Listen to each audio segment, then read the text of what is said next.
All right, so welcome to the Deep Dive, Yeah. the show where we take like a stack of sources, Yeah. some things that we're curious about, Mm-hmm. and we kind of boil it down to the most fascinating and useful insights. That's it.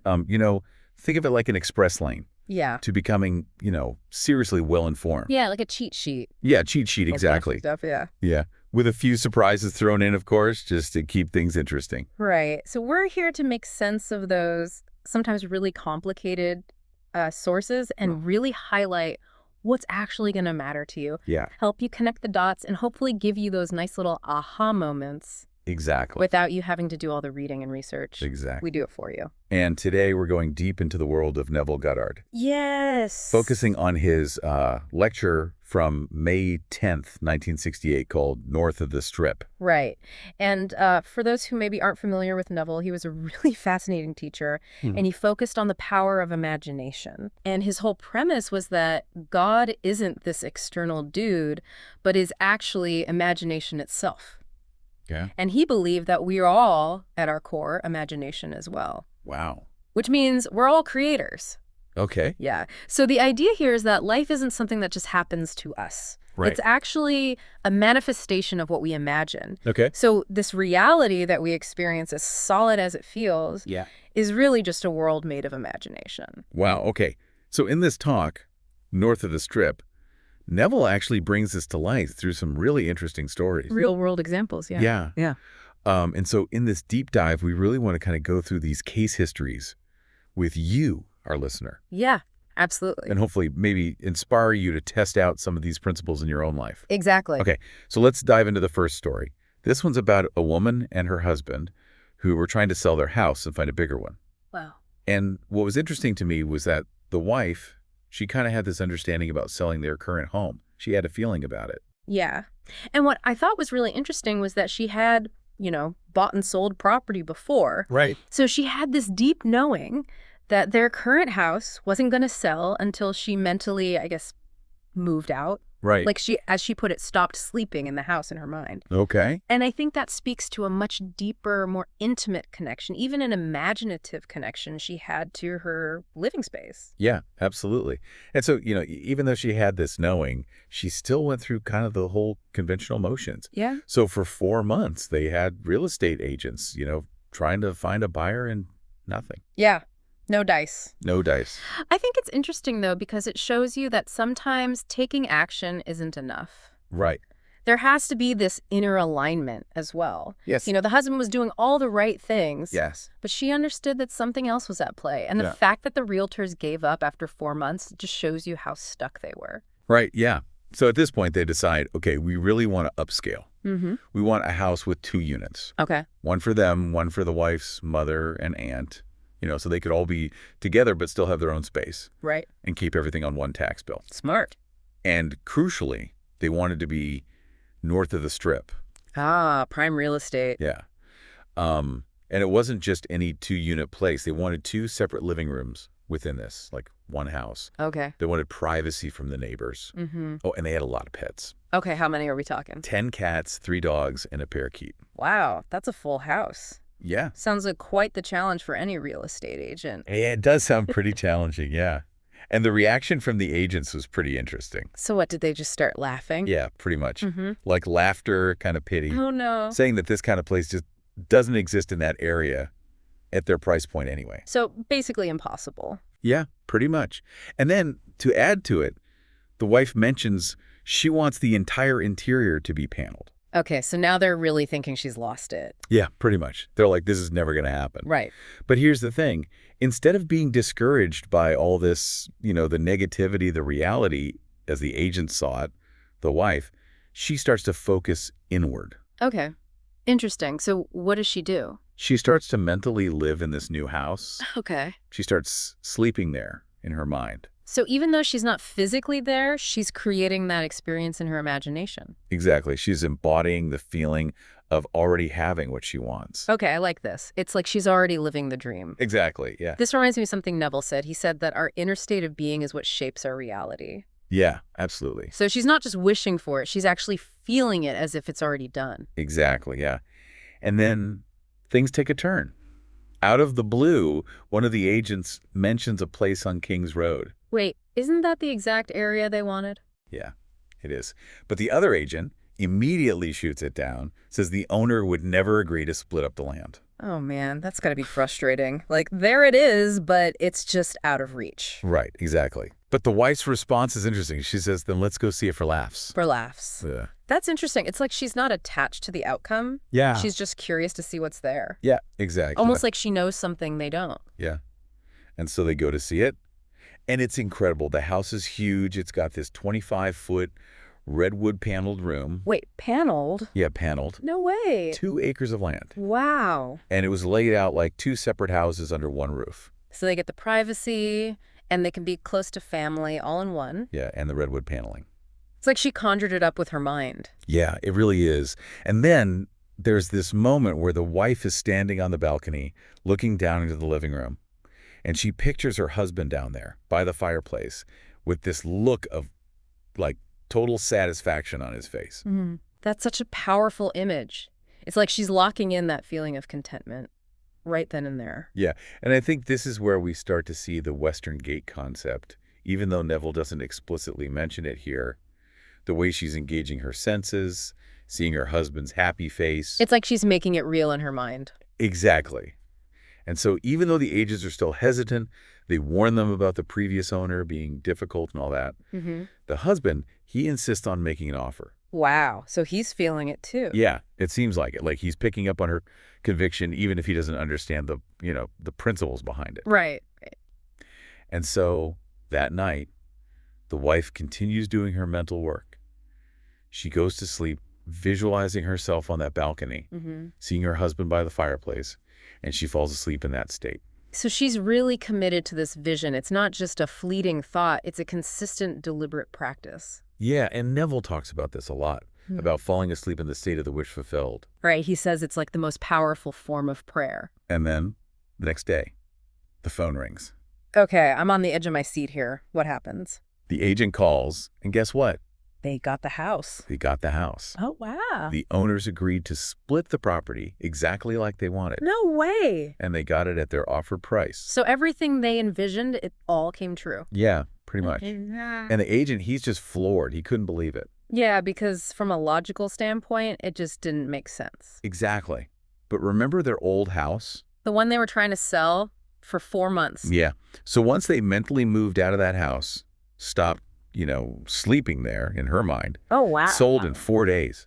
What? They didn't even use an agent. No kidding. Some guy just walked in, saw it, and bought it. Incredible. Saved them 5% commission. Talk about manifesting your reality. That's amazing. Yeah, she basically became her own super effective real estate agent using just her imagination. And the crazy thing is, Neville connects this to the very act of creation. He says, that is how God creates. That is how you create. If you know who you are, for you are God. Wow.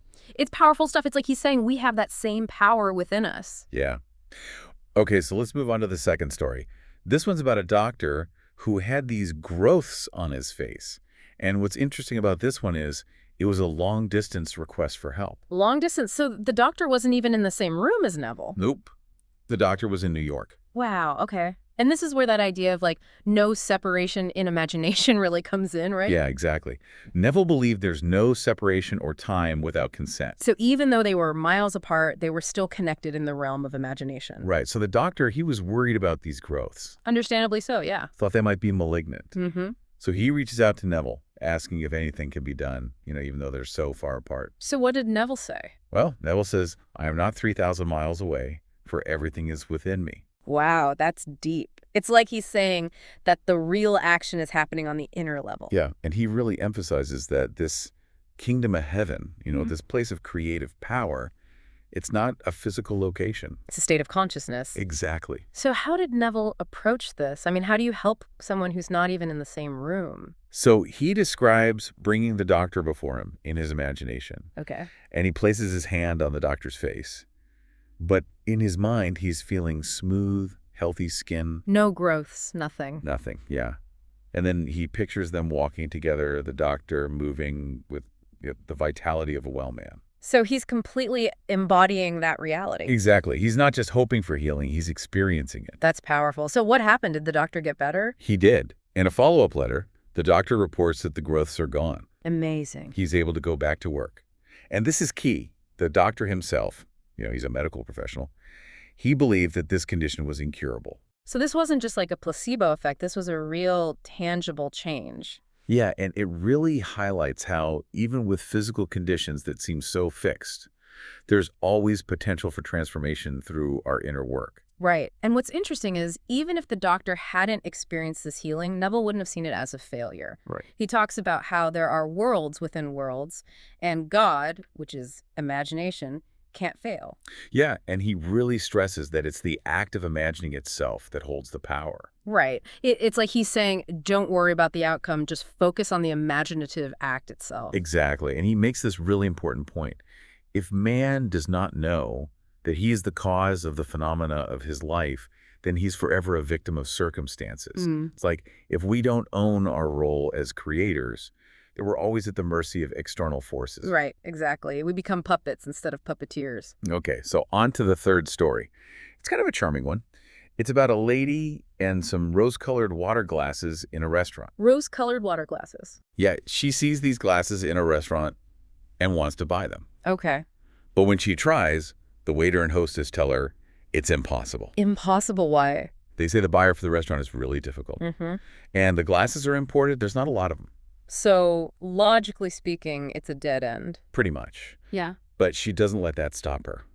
She uses what we've been talking about. Imagination. So what does she do? She starts picturing these glasses on her own table. Yeah. Every day. 8 of them. Okay. So she's living in the reality where she already has them. Exactly. And then about a month later, she goes back to the restaurant. All right, let's see what happened. There's a new hostess. The lady asks about the glasses. The hostess says, oh, yeah, I know the buyer's really tough, won't sell. But then she goes away, comes back with a box. Okay. 16 rose-colored glasses. 16. She only imagined 8. Yeah. And the hostess gives them to her as a gift. Free. That's incredible. It's like the universe conspired to give her even more than she asked for. Yeah, and Neville connects this to the idea that Jehovah's gifts are without price. Like when we use these principles, the way things manifest can be so unexpected. Right. And often beyond our wildest dreams. Yeah. And this is where Neville brings in the idea of the Western Gate and how it's all about the sense of touch. Yeah, he circles back to the house story and says the lady's secret was that she felt her husband by the fireplace. She didn't just see it, she felt it. Right. And he gives another example. This time it's someone imagining depositing paychecks in a bank. Okay. They see it, they hear the teller, but the key is they feel the check in their hand. That tactile sensation. Yeah. And that's what really makes the imagining powerful. So the closed Western Gate, it's about not using that sense of touch. Got it. So we have to make our imaginings feel real by bringing in that tactile element. Exactly. And then Neville goes into this really interesting concept about being where you are in imagination. What does that mean? So he says, if you imagine yourself somewhere else, really vividly, a sensitive person might actually be able to perceive you there.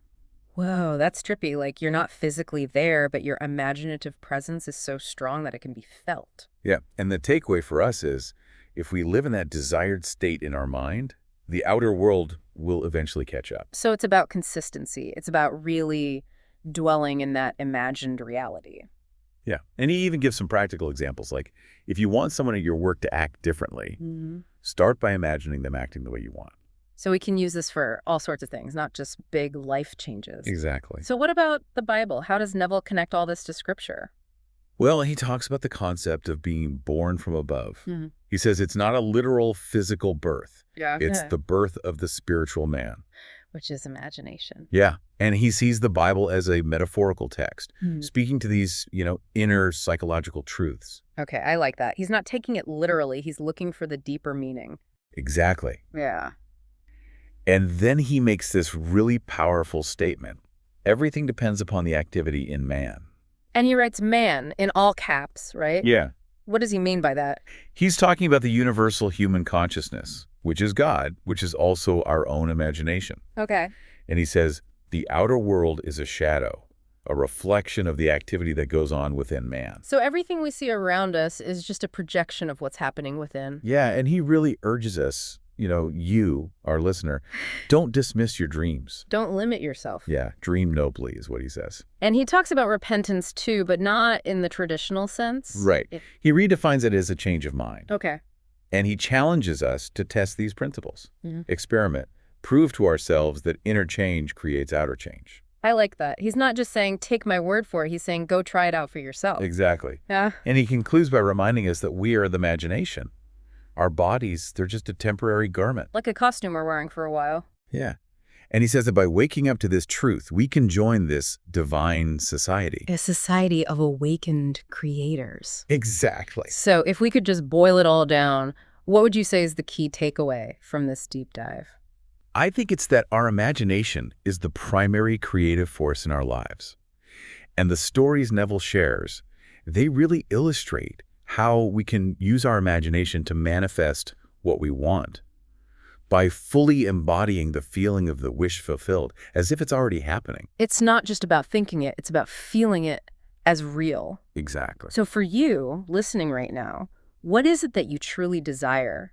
And how can you start to engage your imagination in this very specific way that Neville describes to bring it into being? It's a powerful question. Because if this is true, if the world really is a reflection of our imagination, then what seemingly fixed realities in your life are actually more malleable than you think. It's something to really ponder. How much control do you have over your reality? More than you might realize. Exactly. And that's something to think about. Is something to think about. All right. So thank you for joining us for the deep dive. And we'll see you next time. See you next time. Bye.